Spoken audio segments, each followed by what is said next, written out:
Joseni Becky bwati omunanga alopye abakyala bonna abakwana bayo Professor Ssekajja ewa Katikkiro wa Buganda Charles Peter Mayiga ogenda kubanga ate obifuna masa. Finally Ruth ex wa Victor Kamenyo amazina ddamu n'agwa mu mukwano n'omwami Kibirige awumula abakyala ennyindo nabyo ogenda kubifuna mu masa. Zahara Toto ne Prima Kadashi munange nabo machi yabwe weri esemberedde ddala. Joseni Becky omusajja wa Bamubbe ajja kuddayo gye yasookera si bigambo byange wabula obutambi obw'enjawulo weebuli mu maaso. Omugamba mutya mwasibye mutya abantu bange kansubire nti muli bulungi ba mikwano ng'enkola yaffe mbasaba video eno mugimpe like era n'ensaba gwe wenna tanaba kusubscribinga wano ku Suvia News Extra nti mukwano subscribinga era onyigene mu notification bell mesi wanga byonna byemba nteekayo wano ku Suvia News Extra. Ninyongera okusabirako mu mwenna abalwadde abakosefu nti nsaba ekisa kya Mukama ate kibatuukeko ba mikwano. Suvi Airport Pickup and Transport Service banange tutambuliza ddala ate abantu. Sheikh Ashraf Dembe musomi wa dduwa akola ku nsonga z'amaka oyagala kufuna butuuze bweru business nga tezitambula bulungi mukubireko. Munange sigenda kulisa era nga nkutandise ne mukapapa Misa Kisemakula omukyalo oyo golaba onako olwajjo yakoze ka video nga agamba nti sobola kateekawo kuba kadde kalimu oluyimba bayinza okuba copyright naye n'agamba nti gwendi kwata nga ali ne bba wange nze sisaaga tuvudde wala nja mukola ekikyamu. Omukazi yayogedde ebintu bingi nga omulaba n'emikono gisobola okulaga byabadde ategeeza omukazi nga ali bulala naye munange abaana ab'obuwala bo bagamye neewo n'abikola byonna nga twagadde kumwetega tumwetega bantu mmwe lwaki mwagala okulumya omukyala omutwe. Naye nga bwe nkuzaako eno fight ya Zahara Toto wamu ne Prima Kadashi nayo neesembedde okuba eri mu guno omwezi gwe tuddako ogwa Septemba era nga munange abakoola mujje mwagire abaana ab'obuwala ne munange Prima Kadashi muguddeko eyo ng'ali mu kwegezaamu nga wanaakuba Zahara Toto naye maama aha oba kyetaaga okwongeramu kuka energy kuba bannaye byebyo nga naye woobiraba era nga batiimu Prima batandise dde okutya bagamba bannange ono essaawa zonna ayinza otukubya naye nga bwekuzaako eno ewa Fibi munange ono nno ayina ennaku ye mukazi wattu ennaku gy'ayina anoonya bantu be agamba nti yakoma okulaba maama we nga mutonyo mufunze era kyamujjukira nakumujjukira kyokka kisinga omwewuunyisa ne ab'ekika kye ne waagezako akola vidiyo ng'abanoonya tewali n'omu avaayo tewali n'omu yeenyegenya ngenda kubanga mubatuusaako mu maaso wano ye kennyini ng'ate abannyonnyola mukazi wattu n'embeera gy'ayitamu bannange abangi mwe mwali ne maama wange nanzalayo bwagwa bwanamunigina nga bwonnengera bwoti kati taata kye yakola nanzija ku maama bingi nti yali anjagala nnyo nankwata nanzijayo ku maama kugambe waliwo tabameruka ne boogerezeganya kati akageri nti no nali nkuza ate nga ntegeera ng'ate njagala nnyo taata n'akwata n'ampaayo ne tugenda kati we twagendera ddala tebaddamu kunkomyawo eno wa maama n'addamu okulaba nga baŋŋamba nti gwe maama we yafa. That's all. Ate n'abatugamba oba yali ani teyali Alex ye yatugamba naye tebakwata kubona kuntwalayo kati kwegamba beesuulirayo gwannagamba ate nga bwomanyi muzeeyi ebintu bye bibeera awo weebityo tebantwalayo kati awo wenkoma kati nze nga nkula obeera omwana omuto you don't care, you don't even know what is going on. Gwokanda muzanyo kati bwokula ogamba nayina maama nayina baganda bange nayina okitegeera ng'otandika okwebuuza neŋŋamba ne baana eno abantu abatannoonyaako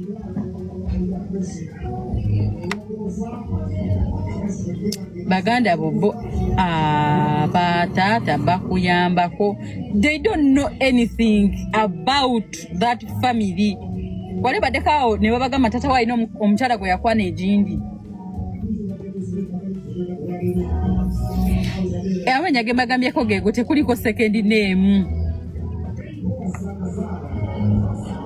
Bw'atyo mukyala Nzola Phoebe oba abangi gwe bayita ex-Kadama munnange yavuddeyo anoonya abantu be so gwe wennanga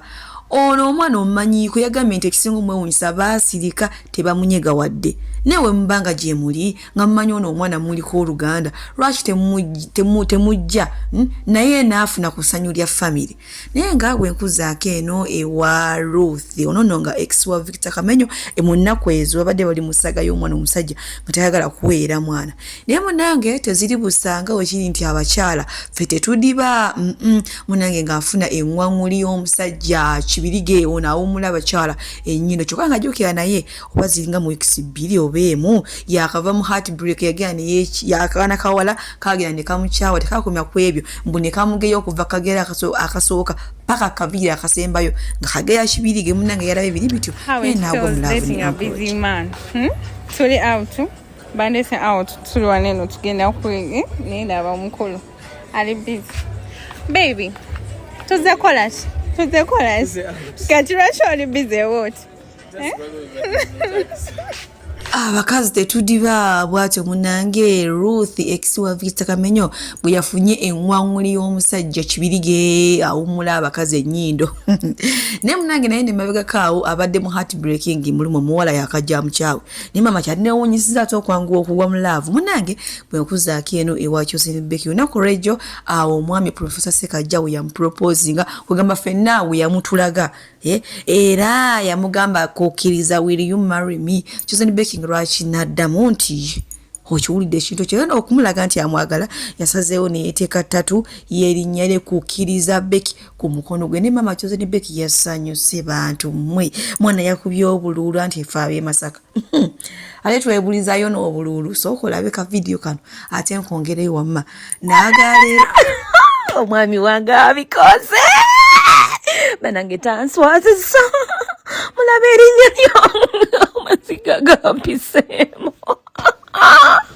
banange omwami wange yekubye tatu yange banange amaziga gampiseemu nze nfudde mukama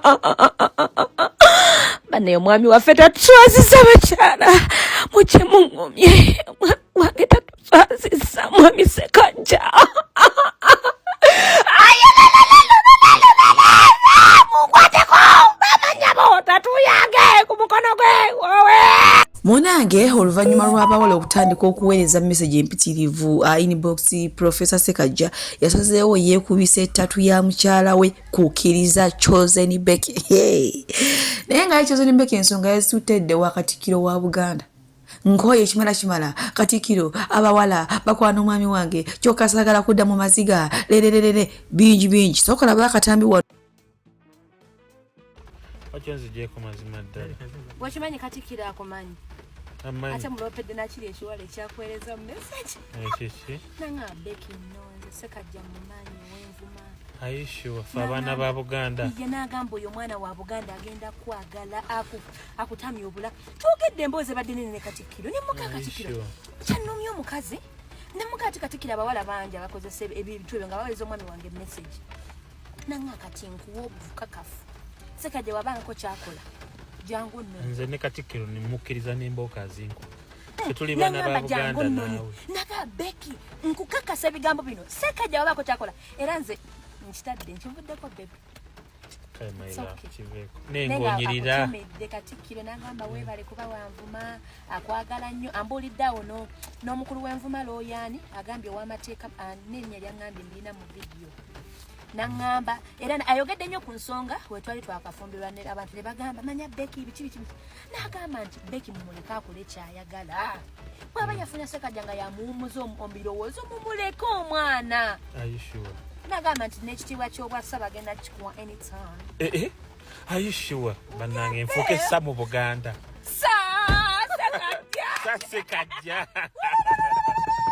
Suvi Airport Pickup and Transport Service bakasitoma baffe abalungi nyongera okubajjukiza nti emiwendo gyo twagisaliddeko ddala nga woolabaawo ate nsiiba nti bagamba nti bookinga Suvi Airport Pickup and Transport Service mukwano nze siseererako ddala oyagala kugenda mu kyalo oyagala kukima mu kyalo oyagala genda ku pate oyagala genda ku birthday oyagala kulya ku zizo kiki oyagala okulya oyagala kunona ku kisaawe we oyagala kutwala ku kisaawe bookinga Suvi Airport Pickup and Transport Service ate badiyale wojja n'ongamba munange ebyadala Suvi sente zonna zirabye naye ekyamazima siziwezaawo nja kusalirako oba okitegeera kati so gwe wenna atanaba ku bookinga Suvi Airport Pickup and Transport Service ono ng'ojja n'akusalira nako olinze eki mukwano bookinga Suvi tweyongere naye nga bannange mu abaana b'obuwala lwaki musuza Chosen Becky nga atunula lwaki mumusuza nga akaba amaziga ng'ennyaanya mwagala kubba Professor Ssekaggya mwagala kubba essanyu yewe eriva ngenda kubanga mbatuusako kano akatambi luno eno olutalo we lwatandikira then atuuke n'okugenda ewa Katikkiro wa Buganda Charles Peter Mayiga amuloopera abawala abakwana omwami we Professor Ssekaggya video yeno katugirabe ate nkongereyo n'abalala nga bamulangira nti nga we yamubba naye bagenda kumumubbako yafano kikozesako ebikyamu omwani ali baziika banne ekitalo nnyo bambi famire ya mukyala Stella sorry bambi ayiposted nga simanyi mbadde njagala kuswaza ate n'abalala abasuubira okuweereza omwami wange message nja baswaza ze ku musajja banne esirowooza musajja wange banne esirowooza naye ekiwala ekyo ngenda kinoonya nja kifuna era ngenda kikolako ne bambi sorry ate simu nange oluusi mba replying nga njinako access omwami wange yangattako ku simu ye kati mbadde nnyiize namwe mumanyi ebintu by'omusajja nze ku musajja mba sikyalowooza ate mwami Ssekaggya bane njagala omwami oyo naye bambi kiri ekiwala kikozesa ekifaananyi ky'omukyala eyafa bannaye kibi nnyo bannange oba kyagadde kisimanya kyabadde abala bambi nange nempostinga unknowing dibanaye kibi nnyo keeko nno akatambi Chosen Becky yakola ng'agezaako okulwanira omusajja naye munange abanne bamugambye ebibbe tebyala nti nga we yamubba ku Rashida naye waatagenda muwangaala kugenda kubanga akatambi nka balekerako mu maaso wano mbwera ye bamwewuunyiza nnyo okuvayo ne yeekalakaasiriza mu bantu ng'akaaba omusajja ng'abakyala we bamusindikira message ngenda kubanga mbalekerako akatambi mu maaso wano zikamba sibiire wano bamikwano omukama bampeera ekyomusinga okwagala wakeera waneeno nobba omusajja nze saakulinako buzibu ng'obbye omusajja wa Rashida to be specific ndiwo kutegeeza bino ebigambo Becky totutegera amayindo nga otugamba mbu era tebakwata ku musajjawo ndiwo kutegeeza gwe kimayindo gwe nti omusajja omubbe tuteeka omuzina Becky nga bwe wajja nobba Ssekaggya ku Rashida mukwano Ssekaggya tugenda muzina ate Becky Ssekaggya ateeka okukwendako ate ateeka ozina ate ateeka okuzaala ebbali in fact Ssekaggya ateeka okwawukana naawe omusajja wabba mubbe tuteekwa omuzina ddiya ate ekisajja kyo kirabika bulungi mukwano kyakuzinibwa ekirala omusajja takusaana Becky oli kikazi kibi olina amaalo oyasaamirira otega ebinnyo otega amayindo gwazaalanga akamyu buli mwezi ozaala olowooza mbu kityalo nnyo okuzaala obwo bwasamu tebasobola butakuzinako musajja Becky omusajja tugenda muzina tetugenda mutwala because nobody is taking Ssekaggya he's yours naye yo musajja okumanya Becky tuteekwa okuzina Ssekaggya nyinza okwewaayo ne muzinira abannayuganda kubanga omusajja ye waakuzinibwa kati Ssekaggya oyo omukubi w'ebifaananyi tumutwalewo nobody is stealing him naye yo omusajja waakuzinibwa tetumuzina olw'okuba twaga olw'okubanga bamwagala tumuzina because it is the tradition wabba mubbe nga naawe bwe wajja n'omuzinako omuntu tumuzinako buzinyi tumubudize teryagenda mutwala tumutwalewo ekisooka we don't need him to take our pictures our phones are enough we don't need photographers it is you that needs a photographer to reduce your nose we don't need a photographer our phones are enough it's the tradition a man that was stolen the man has to be fucked by the society of abakyala Sengo gambye Becky yeetaaga photograph okendeeza ennyindo ye. Nagikendeeza ate olowooza Becky ye essimu emuyamba. Becky essimu emuyamba just emumyusa. Temukendeeza nnyindo so yeetaaga. Ugandans acknowledge that you need that man more than any other Ugandan. You need him. He's a photographer. I know. Abalungi abatuuliriza era abatulaba olunaku olwaleero tuchaddeko ewa Sheikh Ashraf Dembe. Sebo sanyusa okubalaba amannya agange Seeka Ashraf Dembe akola ku bizibu by'enjawulo omuntu singa aba alina ebirwadde musomereddwa tumuwa amazzi ga lukuya nga bw'obadde ogalaba tugenda abantu ku kyoto ne twokya emizimu emibi egibabaamu n'okulombeddwa abantu singa abeera ng'ali wano atuuse sobola okumulombeera edduwa ne waba atatuuse nga mpadde amannya ge naye ng'ali wala maneetaase enamba yange yeeno eri 0707363711 nammwe bannyinaffe abali ebweru oyagala okuba nti oyagala okulombera ku dduwa ng'olina ebizibu viza zibuze amaka gakolongotana sente zikola zimpita mu ngalo ojja kumpeereza ekifaananyi kyo n'amannya go ebyo byokka bijja kummala nja kukulombera edduwa ojja kutereera olunaku olusembayo mu mwezi mba n'edduwa eyawamu ffenna n'abalwadde bange abakadde n'abapya. Salaamu alaikum warahmatullahi wabarakatuh.